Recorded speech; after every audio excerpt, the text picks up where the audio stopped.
Welcome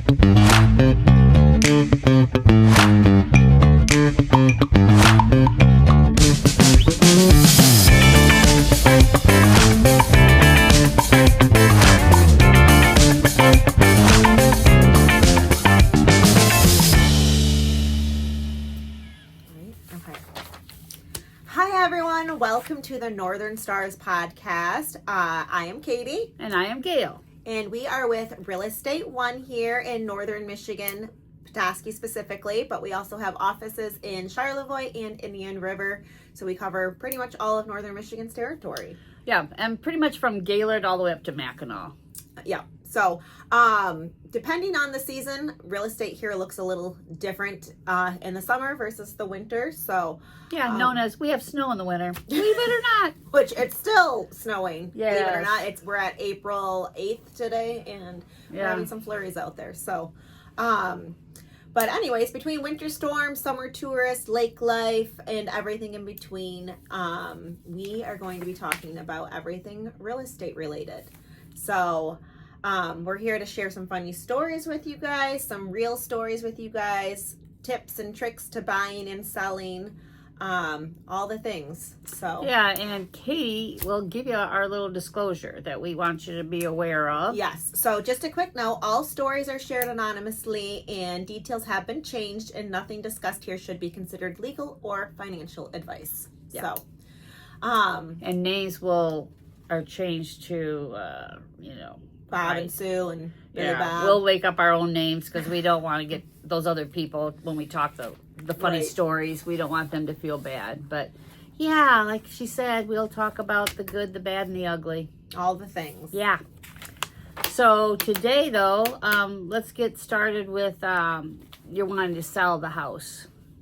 Okay. And then we like to do open houses, which I'll tell you a little story during this about interesting open house. So anyway. never a dull moment in this business. Every day is different in real estate. Every buyer, every seller is different. So we learn to work with all different personalities. Absolutely. Now, do you always listen to us? No, but we're here give you suggestions. We can lead a horse to water, but we can't force you to drink it. That's right. And I prefer margaritas anyway.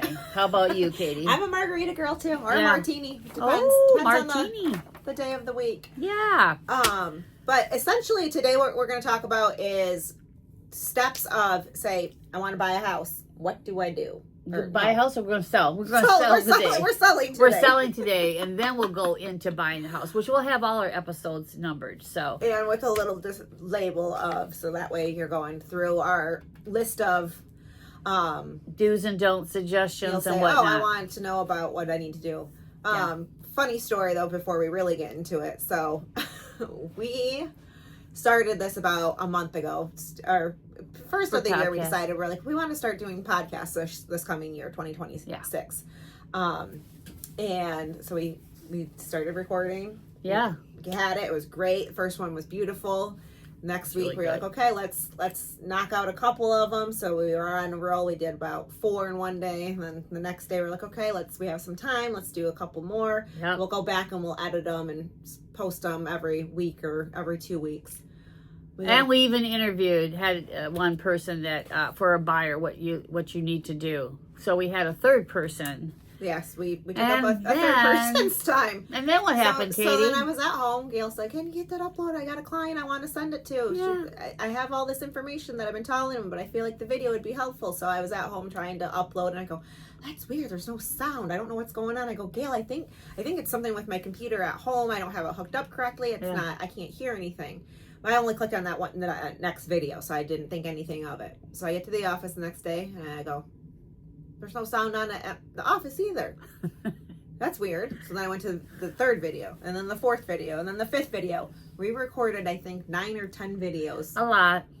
With zero sound. Yeah. You can see our lips moving and us conversing, but there's no sound. So. But we did save them for anybody who wants to practice lip reading. Yeah. By all means. We have those for you. you know, and then who knows, we may go into Braille later on as well, but so lesson learned. Yeah, make sure to check your sound. Yeah. And then probably a good idea after you're done recording that first or second or third video to rewatch it, or at least make sure that it has sound before you go on to record multiple videos. Yeah. So. Well, and the other thing, Katie, we probably should let people know, we went to school together. We graduated the same year. Can you tell? Now, the difference between her and I, in case you haven't noticed, but I've been in real estate a little bit longer than Katie, just a few years longer. And this is what happens. It ages you. It ages you a little, but that's okay because we are here to help you guys. We like to take the stress on ourselves. A senior that has been around the block for a while, knows a thing or two.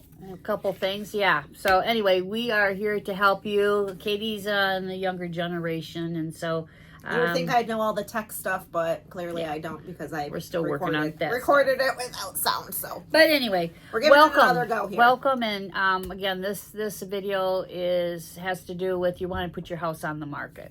Yes, but before we really get started, another thing: if you are finding yourself on our page, The Northern Stars, please like, subscribe, share our videos because we want to grow our following, and if you find these videos are helpful and you want to share them with your friends, by all means, please do. Like, share, subscribe. So. And if there's any specific topic you want, if we haven't covered it, we're going to do some field trips. We're going to take you to houses and condos, what to look for when you're a buyer, things that we as an agent, when we go to your house to give a idea what your value is of the house.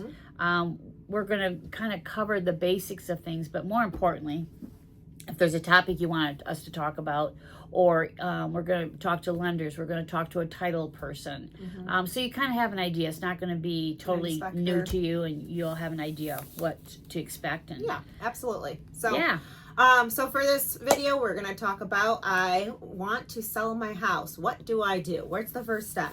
Where do you go? So the first step, everybody knows a realtor probably through family, a friend, or heard of somebody. Either your kids go to school with somebody, they play sports with somebody's mom that's a realtor. But it's to do your research. Just because they are a realtor doesn't mean necessarily that you are going to be a good fit. So you want to make sure you do your research before you pick somebody. Personality. You are the seller. We work for you. So we want you to be comfortable. So it's really important that you have that bond with your realtor. Because you guys are going to be, it's a solid month to month and a half that you guys are talking nonstop. Yeah, and if your house is on the market longer, it might take several months. Yeah. But we become friends, and we stress friends. We want to be friends. We want to be able to communicate well. No question is silly or stupid or dumb. This is real estate's learning another language. Oh, 100%. And yeah, it's almost like I always tell my clients by the end of a transaction, or by the end of from the start that we work together till the end, it's almost like a breakup at the end, because you're so communicative the whole time, and then all of a sudden you go to like not talking. It always makes me kind of sad at the end on closing day. It's like, okay, we've talked for however many months, and now no phone calls. Yeah. So you find your agent. And then what's going to be important for you is up to you. So a lot of people want to know that we have your best interest in mind, and that's exactly what with Gail and I we do. We work for you, like she said. We are there to help guide you every step of the way, but ultimately you have the final say on everything. But we can guide you as much as we can. So the worst thing, though, we want to bring to your attention is because so many people are looking on computers. They're going through Zillow, Trulia, Realtor.com. There's over 1,000 of those sites that will give you a suggested, targeted price that your home is valued. So you've probably heard of a Zestimate before. Yeah, so it's Zillow. Usually they're marked Zestimate. But understand that those are not as accurate as you would like. Majority of those are taken with houses that are on the market. But when I go to a house, and I know you've done this too, is when they say, well, and we ask them, well, do you have an idea what your home is worth? And they'll go, well, yeah, we looked it up and it says it's worth $457. Or $457,000, excuse me. And we're like, oh, great. Well, when did, and if they say they got it from Zillow, we'll say, oh, when did Zillow come through your house?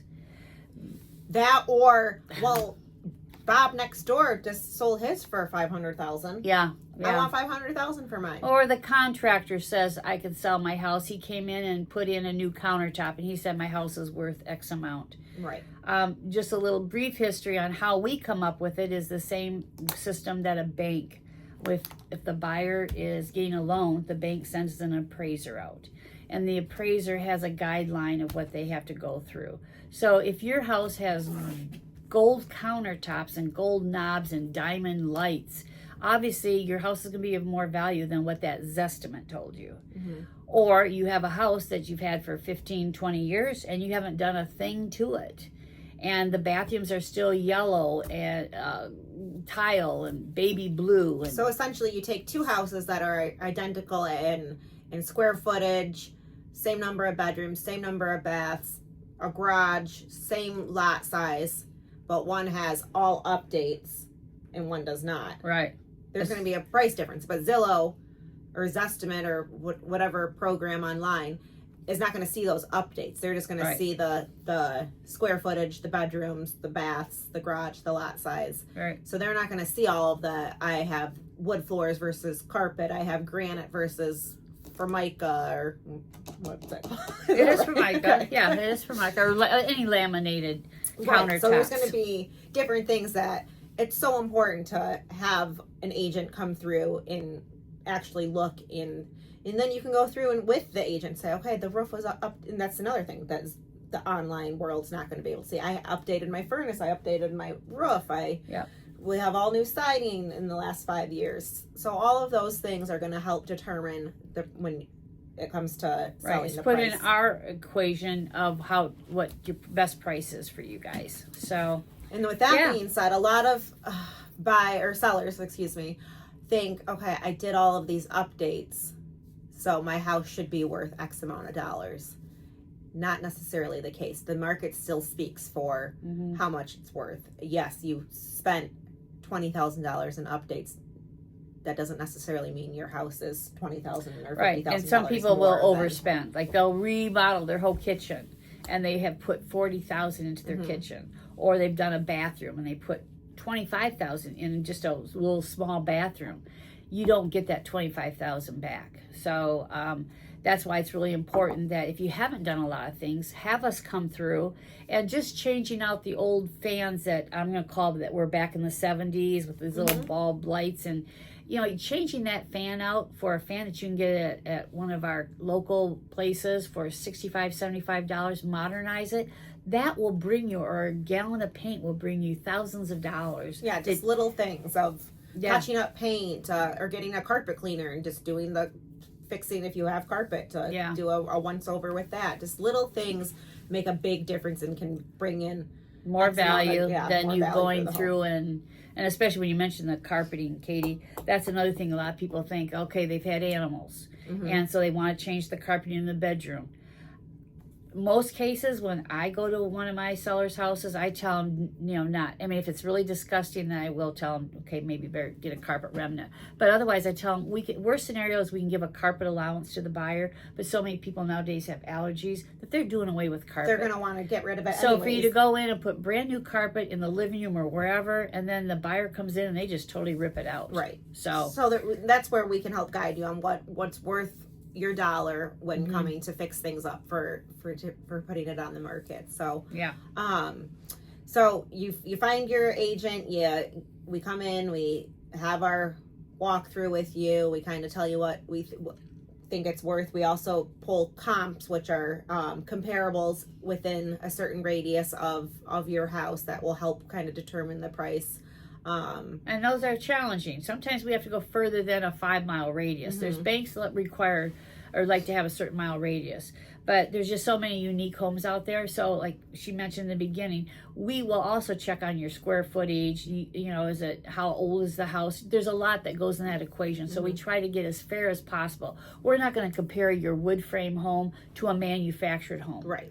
which is what we call a steel frame home. So it literally takes a long time to do a lot of comparables on our end, but we want to give you the best price. Absolutely. Yeah. So, And landscaping, if you're lucky to have a season where there's landscaping where people can actually see the grass, and flowers, just even some fixing up of your curb appeal is the first step to get people to even want to come in your house. absolutely. If it that can't be stressed enough. When you go to a house and it's like I said, same houses, but one has nice bushes and a painted front porch versus a dead bush and not painted front porch. And a truck that hasn't run in years. Yeah, things like that are going to make a yeah. big difference. So curb appeal, that first impression, are all things that, and that's what we're here to help guide you on where to spend most of your time and money when you're getting ready to sell your house. Yeah, and decluttering. But again, that's stuff that we'll go through with you, and we don't have to take half a day. If you say, hey, Katie, I'll give you 30 minutes. She can go through. If you want Katie and I both, we will both be able to help you. Yeah. But decluttering makes a big difference. And the cleaner you can clean out some of the places in your closet, the kitchen, then people think, oh, you've really been maintaining this house. Right. That you haven't let things go. Now, whether you just started cleaning up the house a month prior, doesn't matter. You have 5 seconds to 7 at the very most when somebody walks in your door of setting that mode, that atmosphere on, do they like this or not? Right. And that makes a big difference too on that first impression when they walk in the house. It's going to be that smell of the house, that feel of the house. You don't want it to be cold and stinky. You want it to be warm and inviting. Mm-hmm. So, Okay, and then Kate, another question we get, when's the best time to sell? I was going to bring this up too. There is anytime, especially in northern Michigan here. A lot of people think, well, I want to wait until the spring or the summer because it's just, but honestly, there's not a right or a wrong time to put your house on the market. There's buyers out there 24/7. I'll tell you, whether they're local or downstate or out of state, there are always buyers. Northern Michigan, especially in the last couple of years, I'm sure if you have been watching the market up here, it definitely has boomed in Northern Michigan since the COVID years, 2020. Mm-hmm. The population has definitely increased. So there's definitely buyers out there for your home if you are even thinking about selling. So if you are thinking about selling, the opportunity is now. Yeah. And if you do wait for summer, because some people say, well, I want to wait till my kids are out of school, but they want to buy and be in their new house before school starts. So then there's going to be a lot more competition for you. So if somebody's looking at your house with the number of bedrooms, the square footage and all that stuff, there may be 10 more of those in that prime summer season. Right. And there's different things that you could put it on the market in the winter, and there's different ways that you have the power of the negotiating power of saying, okay, well, we can lock it in that we're going to close, but contingent on you finding contingent on you finding a or house. Or you need possession until June or the middle of June until school's out. There's different ways and different things, so don't be scared to get or at least get the conversation started if you're even thinking about selling. So so should we leave this one at that, and then we can give a separate one for when you get multiple offers or when you get an offer? I think that would be something that can do just a separate session on that. But the summary of this is that there's any day, any time of the year. There's never a right or wrong time. Is the best time to sell because the buyers are out there, and a home was only worth what a buyer's willing to pay. So if it takes maybe 5 people to look at your house or 20 people to look at your house, doesn't matter. There's going to be a buyer out there. Yeah, and that's the other thing and we want to price it right. Patience is, and we'll talk. I think that's going to be another topic is listening and pricing it correctly. Yeah. But this to kind of give you a recap of everything. So we're going to talk about different topics throughout the next couple episodes, and we just thank you guys for being here with us. And if you found any of this information valuable, Please like, subscribe, and share our channel, which is the Northern Stars. And again, I am Katie. And I am Gail, And we are we're the Northern Stars in real estate. Yes, and again, we are with Real Estate One here in Petoskey, okay? Yes. Thank you and have a great day. Bye-bye, all.